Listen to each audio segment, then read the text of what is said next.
Lecturer ये video class 10 सामाजिक विज्ञान के लिए सबसे ज्यादा इंपॉर्टेंट है। जितने भी स्टूडेंट क्लास 10 में हैं और सामाजिक विज्ञान की तैयारी कर रहे हैं तो आज की इस वीडियो को लास्ट तक जरूर देखना। आज की इस वीडियो में हम लोग सामाजिक विज्ञान के पूरे बुक के ऑब्जेक्टिव क्वेश्चंस को देखने वाले हैं। ठीक है, पूरे बुक के आपके ऑब्जेक्टिव क्वेश्चन देख सकते हो। क्लास 10 आपका सामाजिक विज्ञान का, ठीक है, 60 महत्वपूर्ण बहुविकल्पीय प्रश्नों को देखेंगे। 60 ऐसे ऑब्जेक्टिव क्वेश्चन जो हर साल बोर्ड एग्जाम में आता है। ठीक है, और ये इससे बाहर आपके बोर्ड एग्जाम में एक भी क्वेश्चन नहीं आएगा। 100% यही प्रश्न आपके बोर्ड एग्जाम में आएंगे ही आएंगे। ठीक है, सारे क्वेश्चंस आपको समझकर ही जाना है। तो इसमें जितने भी क्वेश्चंस बताए जाएं आप सारे क्वेश्चंस को जरूर याद कर लेना। तो आप लोग सारे क्वेश्चन को जरूर याद कर लेना। ये सारे ऑब्जेक्टिव क्वेश्चन पूरे बुक से हैं और इससे बाहर एक भी प्रश्न आपके बोर्ड एग्जाम में नहीं आएगा। बहुत ज्यादा इंपॉर्टेंट क्वेश्चन आज की इस वीडियो में सिलेक्ट किया गया है जो बोर्ड एग्जाम के लिए मोस्ट इंपॉर्टेंट है। तो चलो हम लोग एक एक क्वेश्चंस को पढ़ते हैं। इससे पहले वीडियो को लाइक कर देना, चैनल पर या तो सब्सक्राइब भी कर लेना। ठीक है, बहुत ज्यादा मेहनत करके ये क्वेश्चंस आप लोगों के लिए बनाया गया है। ठीक है, स्टूडेंट क्वेश्चन नंबर फर्स्ट है, इसमें पूछ रहा है कि यंग इटली सोसाइटी का संस्थापक कौन था। ठीक है, जो यंग इटली सोसाइटी है उसका संस्थापक कौन था? ऑप्शन नंबर का है गैरीबाल्डी, खा है इसको आपको बिस्मार्क कर लेना। ठीक है, बिस्मार्क, एंड गा है काबूर, एंड गा है मेंजनी। ठीक है, तो यंग इटली सोसाइटी का संस्थापक कौन था? स्टूडेंट सभी स्टूडेंट को पता होगा, most important question board exam के लिए, वेरी इंपोर्टेंट क्वेश्चन है कि यंग इटली सोसाइटी का संस्थापक कौन था। ठीक है, तो आप लोग याद कर लेना यंग इटली सोसाइटी का संस्थापक जो था वो मेंजनी था। ऑप्शन नंबर घ जो है वो हमारा बिल्कुल सही है। ठीक है, ऑप्शन नंबर घ हमारा बिल्कुल सही है। याद रखना पहले क्वेश्चन का ऑप्शन नंबर घ हमारा बिल्कुल सही है। ठीक है, दूसरा क्वेश्चन आप लोग देखो कि फ्रांस की क्रांति हुई। ठीक है, या फिर इसी क्वेश्चन को पूछ सकता है फ्रांसीसी क्रांति प्रारंभ किस वर्ष में हुआ। ठीक है, ये क्वेश्चन देख लो, यहां से अलग अलग है कि फ्रांस की क्रांति हुई या फिर फ्रांसीसी क्रांति का प्रारंभ किस वर्ष हुआ। ऑप्शन नंबर का है 1788 ईस्वी, खा है 1789 ईस्वी, गा है 1790 ईस्वी, एंड गा है 1787 ईस्वी। तो बच्चों फ्रांस की क्रांति कब हुई? सारे स्टूडेंट को पता होगा कि फ्रांसीसी क्रांति जो है वो कब हुआ? 1789 ईस्वी में। कब हुआ? ऑप्शन नंबर खा हमारा बिल्कुल सही है, 1789 ईस्वी में फ्रांसीसी क्रांति हुई थी। ठीक है, तो ये आप लोगों को क्वेश्चन समझ में आ गया। तो ये हमारा क्वेश्चन नंबर 2 है। अब हम लोग देखेंगे अगला क्वेश्चन जो बोर्ड एग्जाम के लिए मोस्ट इंपोर्टेंट है। क्वेश्चन नंबर 3 है कि राष्ट्रवाद का प्रारंभ जिस देश से हुआ वह है। जो राष्ट्रवाद है बच्चों, राष्ट्रवाद का प्रारंभ किस देश से हुआ? सारे स्टूडेंट को पता होगा, वेरी इंपॉर्टेंट क्वेश्चन है। या फिर इसी क्वेश्चन को आप लोग पूछ सकता है राष्ट्रवाद का प्रारंभ सर्वप्रथम किस देश से हुआ। क्वेश्चन कई टाइप से आते हैं। ठीक है, क्वेश्चन आप लोगों से कई टाइप से पूछ सकता है। तो ये दो प्रकार से क्वेश्चन पूछ सकता है, तो जर्मनी से हुआ या इटली से हुआ या आपका गा है फ्रांस या घा है इंग्लैंड। तो बच्चों राष्ट्रवाद का जो प्रारंभ है वो कहां से हुआ? राष्ट्रवाद का प्रारंभ जो है वो फ्रांस से हुआ। ऑप्शन नंबर गा जो है वो बिल्कुल सही है कि राष्ट्रवाद का प्रारंभ जो है वो फ्रांस से हुआ है। ठीक है, फ्रांस से हुआ था। आपका क्वेश्चन नंबर 4 है कि जर्मनी का एकीकरण का श्रेय इनमें से किसे दिया जाता है। या फिर इसी क्वेश्चन को पूछ सकता है जर्मनी के एकीकरण में मुख्य भूमिका किसकी थी। तो जर्मनी का एकीकरण मैंने आप लोगों को पढ़ाया भी है, जर्मनी का एकीकरण, इटली का एकीकरण भी पढ़ाया है। तो ऑप्शन नंबर का है हमारा ऑटो वन बिस्मार्क, एंड खा है काइजर विलियम प्रथम, गा है हिटलर, एंड घा है मैक्सिनी। तो बच्चों जो जर्मनी का एकीकरण है इसका जो श्रेय है वो बिस्मार्क को दिया जाता है, ऑटो वन बिस्मार्क को। ऑप्शन नंबर का जो है वो बिल्कुल सही है। सारे स्टूडेंट नोट करते रहना, नोट्स बनाते रहना। ये सारे आपके बहुत ज्यादा इंपॉर्टेंट क्वेश्चन है बोर्ड एग्जाम में, यहां से ही क्वेश्चन देखने को मिलेगा, ऑब्जेक्टिव क्वेश्चन। ठीक है, और सारा क्वेश्चन समझ कर जाना, बहुत ज्यादा मजा आएगा। ठीक है, तो क्वेश्चन नंबर 4 का हमारा ऑप्शन नंबर का सही है कि ऑटो वन बिस्मार्क जो है वो जर्मनी का एकीकरण का जनक या श्रेय माना जाता है। ठीक है, अगला क्वेश्चन हम लोग देखेंगे, क्वेश्चन नंबर 5 देखो। क्वेश्चन नंबर 5 में पूछ रहा है कि नेपोलियन का पराजय कब हुआ। ठीक है, नेपोलियन का पराजय कब हुआ? आप लोगों को क्वेश्चन नंबर 5 में ये बताना है कि नेपोलियन का पराजय कब हुआ था। ऑप्शन नंबर का है 1814 ईस्वी, खा है 1815, गा है 1816, एंड घा है 1817। तो स्टूडेंट जो नेपोलियन का पराजय है वो कब हुआ? नेपोलियन का पराजय 1815 में हुआ था। कब हुआ था? 1815 में। हमारा ऑप्शन नंबर खा जो है वो बिल्कुल सही है कि नेपोलियन का जो पराजय है वो 1815 ईस्वी में हुआ था। ठीक है, खा वाला ऑप्शन बिल्कुल सही है। अगला क्वेश्चन है कि महात्मा गांधी जी दक्षिण अफ्रीका से वापस कब लौटे। महात्मा गांधी जी दक्षिण अफ्रीका से वापस कब लौटे? मोस्ट इंपोर्टेंट क्वेश्चन है। 1914 में या 1915 में या 1918 में या 1919 में। तो महात्मा गांधी जी दक्षिण अफ्रीका अफ्रीका से वापस 1915 में लौटे थे। कब लौटे थे वापस? 1915 में। ठीक है, क्वेश्चन नंबर 6 का हमारा खा वाला ऑप्शन सही है कि 1915 ईस्वी में महात्मा गांधी जी दक्षिण अफ्रीका से वापस लौटे। क्वेश्चन नंबर 7 अब हम लोग देखेंगे। क्वेश्चन नंबर 7 समझो कि यहाँ कि महात्मा गांधी जी ने असहयोग आंदोलन कब आरंभ किया? महात्मा गांधी जी ने असहयोग आंदोलन कब आरंभ किया बच्चों? 1919 में या 1920 में या 1922 में या 1923 में? तो बच्चों महात्मा गांधी जी ने असहयोग आंदोलन कब आरंभ किया? कब आरंभ किया था? 1920 ईस्वी में। खा वाला ऑप्शन हमारा सही है। 1920 में महात्मा गांधी जी ने असहयोग आंदोलन आरंभ किया था। ठीक है, अगला क्वेश्चन देखो 8 नंबर कि पूना पैक्ट किन दोनों नेताओं के मध्य हुआ था? जो पूना पैक्ट है, पूना पैक्ट किन दो नेताओं के मध्य हुआ था? तो ऑप्शन नंबर का है गांधी जी और डॉक्टर अंबेडकर के बीच, या खा है गांधी जी और नेहरू के बीच, या गा है आपका गांधी जी और सरदार पटेल के बीच, या गा है नेहरू जी और सुभाष चंद्र के बीच। तो बच्चा पूना पैक्ट जो है वो किन दो नेताओं के बीच हुआ था? तो पूना पैक्ट जो हमारा है वो गांधी जी और डॉक्टर अंबेडकर के बीच हुआ था। ऑप्शन नंबर का जो है वो बिल्कुल सही है। गांधी जी और डॉक्टर अंबेडकर के बीच हमारा पूना पैक्ट हुआ था। ऑप्शन नंबर का जो है वो बिल्कुल सही है। ठीक है, क्वेश्चन नंबर 8 का ऑप्शन नंबर का हमारा बिल्कुल सही है। स्टूडेंट अब हम लोग देखेंगे क्वेश्चन नंबर 9। ठीक है, क्वेश्चन नंबर 8 तक हमारा हो गया। अब हम लोग देखेंगे क्वेश्चन नंबर 9। क्वेश्चन नंबर 9 में पूछ रहा है कि सविनय अवज्ञा आंदोलन किन शुरुआत किस महत्वपूर्ण घटना के साथ हुई? जो सविनय अवज्ञा आंदोलन है इसकी शुरुआत किस आप लोगों को महत्वपूर्ण घटना के बाद हुई? इसका आप लोगों को आंसर बताना है। ऑप्शन नंबर का है रॉलेट एक्ट की घोषणा, नमक कानून तोड़कर, या साइमन कमीशन के आगमन से, या जलियांवाला बाग हत्याकांड से। तो इसका राइट आंसर क्या होगा? इसका राइट आंसर होगा नमक कानून तोड़कर। ऑप्शन नंबर खा जो है वो बिल्कुल सही है। नमक कानून तोड़कर सविनय अवज्ञा आंदोलन की शुरुआत हुई थी, ये घटना है। ठीक है, क्वेश्चन नंबर 10 देखो बच्चों, करो या मरो का नारा किसका था? करो या मरो का नारा किसने दिया था?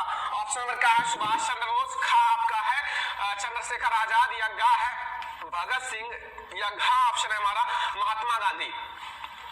तो बच्चों करो या मरो का जो नारा था वो महात्मा गांधी जी ने दिया था। ध्यान रखना, महात्मा गांधी जी ने करो या मरो का नारा दिया था। ठीक है, तो हमारा ऑप्शन नंबर जो घा है वो बिल्कुल सही है कि करो या मरो का नारा महात्मा गांधी जी ने दिया था। ठीक है, क्वेश्चन नंबर 10 का हमारा ऑप्शन नंबर घा बिल्कुल सही है। ठीक है, अगला देखो बच्चों क्वेश्चन नंबर 11 देखो यहाँ कि भारतीय राष्ट्रीय कांग्रेस की स्थापना कब हुई?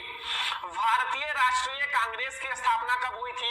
ऑप्शन नंबर का है 85 में, खा है 1904 में, या 1857 में, या 1855 में। तो भारतीय राष्ट्रीय कांग्रेस की स्थापना कब हुई थी? भारतीय राष्ट्रीय कांग्रेस की स्थापना बच्चों कब हुई थी? बहुत ज्यादा इंपॉर्टेंट क्वेश्चन है, पढ़ा रखा है सारे को। ठीक है, तो 1885 में भारतीय राष्ट्रीय कांग्रेस की स्थापना हुई थी। क्वेश्चन नंबर 11 का हमारा का वाला ऑप्शन सही है। क्वेश्चन नंबर 12 पर अब आ जाओ। महामंडी का प्रारंभ किस वर्ष हुआ? जो महामंडी है, महामंडी का प्रारंभ किस वर्ष हुआ, या फिर आर्थिक महामंडी का प्रारंभ कब हुआ? आर्थिक महामंडी का प्रारंभ कब हुआ, या महामंडी का प्रारंभ किस वर्ष हुआ? ऑप्शन नंबर का है 1919 में, खा है 1924 में, एंड गा है 1929 में, एंड गा है 1934 में। तो बच्चों महामंडी का प्रारंभ किस वर्ष हुआ? महामंडी याद करो, महामंडी के कारण भी मैंने पढ़ा रखा है। ठीक है, तो महामंडी का प्रारंभ जो है वो 1929 में हुआ था। कब हुआ था? 1929 में। हमारा गा वाला ऑप्शन बिल्कुल सही है। ठीक है, अगला क्वेश्चन आ जाओ। क्वेश्चन नंबर 13 है कि अफ्रीका में किस बीमारी के प्रसार से अधिकांश जानवरों की मृत्यु हो गई? अफ्रीका में किस बीमारी के प्रसार से, किस बीमारी के कारण अधिकांश जानवरों की मृत्यु हो गई? ठीक है, ऑप्शन नंबर का है प्लेग से, या खा है मलेरिया से, या रीडर पेस्ट से, या एनिमल फीवर से। जो बच्चे नहीं जानते होंगे, अगर तुक्का लगाना होगा ना तो डायरेक्ट लगाएंगे एनिमल फीवर से, क्योंकि एनिमल इसमें नाम आ गया और यहाँ जानवरों का नाम आ गया, तो ये तुक्का लगा देंगे। ठीक है, ये ट्रिक है, लेकिन ये नहीं है बच्चों, वो हमारा है रीडर पेस्ट। ऑप्शन नंबर गा वाला हमारा सही है कि किस बीमारी के कारण? रीडर पेस्ट बीमारी के कारण अधिकांश जानवरों की मृत्यु हो गई। केवल 10% जानवर बचे, उसमें से 5% बड़े बड़े राजाओं ने भी कब्जा कर लिया, बस 5% ही जानवर बचे थे। 14 नंबर क्वेश्चन है कि 1914 से 1919 के बीच विश्व के शक्तिशाली देशों की आपसी औपनिवेशिक प्रतिस्पर्धा और उनके साम्राज्यवादी इरादों के कारण कौन सा युद्ध हुआ? ठीक है, कौन सा युद्ध हुआ था 1914 और 1919 से? ठीक है, प्रथम विश्व युद्ध, या रूस जापान युद्ध, या अणुबम युद्ध, या द्वितीय विश्व युद्ध? तो बच्चों ये हुआ हमारा प्रथम विश्व युद्ध। ऑप्शन नंबर का हमारा बिल्कुल सही है। इसका क्वेश्चन नंबर 14 का ऑप्शन नंबर का सही है कि प्रथम विश्व युद्ध हुआ था। ठीक है, अगला क्वेश्चन आ जाओ बच्चों। अगला क्वेश्चन हम लोग देखेंगे। क्वेश्चन नंबर हमारा अगला है, ठीक है।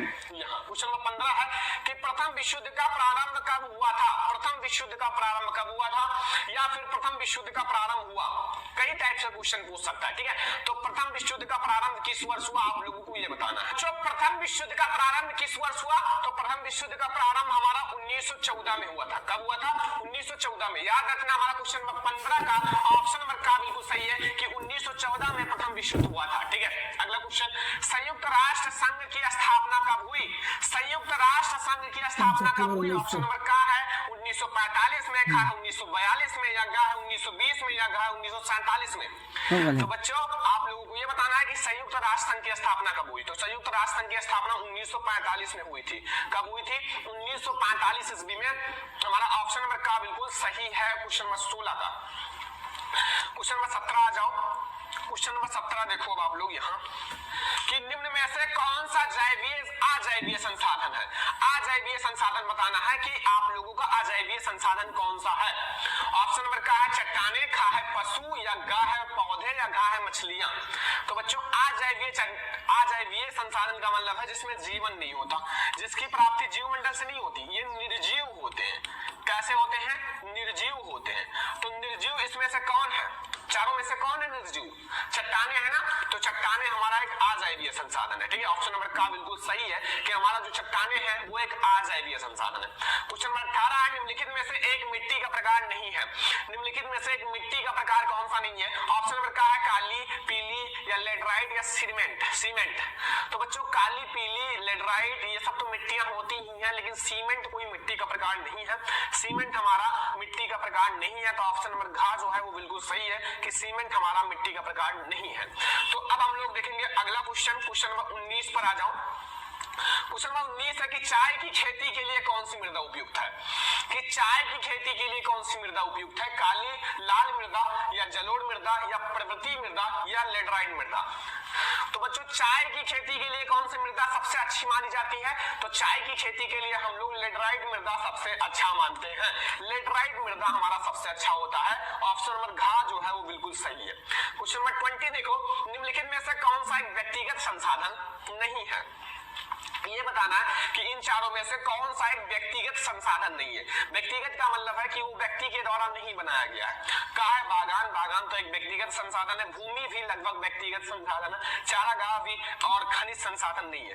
खनिज संसाधन एक व्यक्तिगत संसाधन नहीं है बच्चों, क्योंकि ये जो है नीचे से निकाला जाता है भूप्रपट्टी से, और ये व्यक्ति नहीं बना सकते, ठीक है, वरना खनिजों की कमी नहीं होती।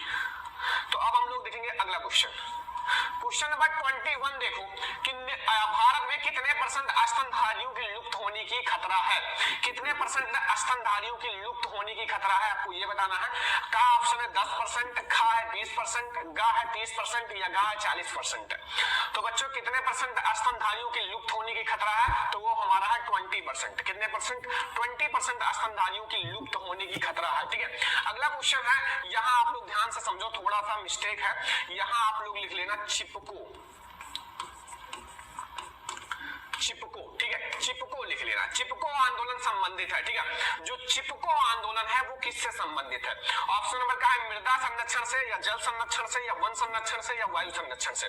तो चिपको आंदोलन किससे संबंधित है स्टूडेंट? तो चिपको आंदोलन जो हमारा है वो वन संरक्षण से संबंधित है, ठीक है, क्योंकि पेड़ों को काटने से रोका जा रहा था चिपको आंदोलन के द्वारा, ठीक है। तो ये हमारा हो गया। अगला क्वेश्चन देखते हैं, 23 number question. Student 23 number question आप लोग देखो। 23 नंबर क्वेश्चन में पूछ रहा है कि भारत में सबसे पहले वन एवं वन्य जीव संरक्षण अधिनियम किस वर्ष पारित किया गया? आपको ये बताना है कि भारत में सबसे पहले जो आपका वन्य एवं वन्य जीव संरक्षण किस वर्ष पारित किया गया? ऑप्शन नंबर का है 1970 में, खा है यहाँ खा है 1972 में, या 1983 में, या 1990 में। तो बच्चों ये सबसे पहले पारित किया गया था 1972 में। कब? 1972 में। खा वाला ऑप्शन हमारा बिल्कुल सही है, ठीक है।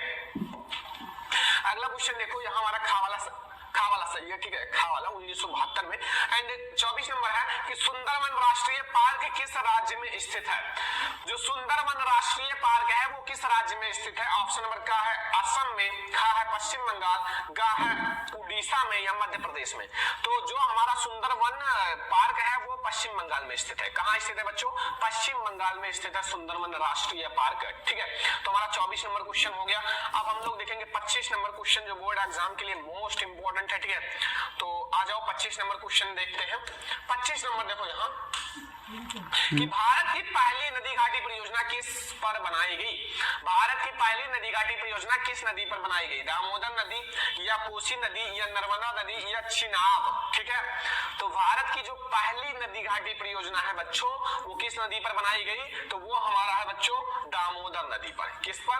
दामोदर नदी पर। ठीक है, मैं कलर चेंज कर लेता हूं, ये है हमारा दामोदर नदी। ठीक है, दामोदर नदी पर बनाई गई। क्वेश्चन नंबर 25 का हमारा राइट आंसर है। क्वेश्चन नंबर 26 है बहुउद्देशीय नदी घाटी परियोजना किसने आधुनिक भारत का मंदिर कहा? बहुउद्देशीय नदी घाटी परियोजना को किसने आधुनिक भारत का मंदिर कहा है? महात्मा गांधी जी ने या विनोबा भावे ने या जवाहरलाल नेहरू ने या अन्ना हजारे ने? तो इसका हमारा राइट आंसर होगा स्टूडेंट जवाहरलाल नेहरू ने। कौन कहा था? जवाहरलाल नेहरू ने बताया था कि बहुउद्देशीय नदी घाटी परियोजना जो है वो आधुनिक भारत का मंदिर है। ठीक है, अब हम लोग देखेंगे क्वेश्चन नंबर 27। क्वेश्चन नंबर 27 देखो कि टिहरी बांध परियोजना किस राज्य में स्थित है? टिहरी बांध परियोजना किस राज्य में स्थित है? टिहरी बांध परियोजना, तो टिहरी बांध परियोजना जो है वो उत्तराखंड में स्थित है। याद रखना उत्तराखंड में स्थित है। ऑप्शन नंबर खा जो है वो बिल्कुल सही है कि टिहरी बांध परियोजना जो हमारा है वो उत्तराखंड में स्थित है। ठीक है, अगला क्वेश्चन, इनमें से कौन सी एक रबी फसल है? इनमें से कौन सी एक रबी फसल है? चावल है या मोटे अनाज या चना या काला चना या कपास? तो बच्चों याद रखना चना या काला चना जो है ऑप्शन नंबर ग जो है बिल्कुल सही है। चना या काला चना जो है वो हमारा एक रबी की फसल है। ठीक है, चना या काला चना। अगला देखो क्वेश्चन नंबर 29 देखो यहाँ क्वेश्चन नंबर 29 है कि निम्नलिखित में से कौन सी एक रेशेदार फसल है? निम्नलिखित में से कौन सी एक रेशेदार फसल है? जूट है या जौ है या कॉफी है या रबड़ है? तो निम्नलिखित में से कौन सी एक रेशेदार फसल है बच्चों? रेशेदार फसल, तो रेशेदार फसल जूट होता है। ऑप्शन नंबर का हमारा बिल्कुल सही है कि रेशेदार फसल जो है वो जूट है। ठीक है, चलो हम लोग 30 नंबर क्वेश्चन देखते हैं कि निम्नलिखित में से कौन सी रोपड़ फसल है? देखो रेशेदार फसल, रोपड़ फसल एंड कुछ और फसल होते हैं जैसे जायद की फसल, खरीफ की फसल, रबी की फसल, ये सारे पूछे जाते हैं। ठीक है, तो यहाँ जो हमारा रोपड़ फसल है गेहूं है या गन्ना है या चना है या हमारा मूंगफली है, तो रोपड़ फसल हमारा गन्ना है। कौन सा है? गन्ना है। ऑप्शन नंबर हमारा खा वाला बिल्कुल सही है, गन्ना बिल्कुल सही है। ये एक रोपड़ फसल है। कौन सा है? रोपड़ फसल। ठीक है, तो क्वेश्चन नंबर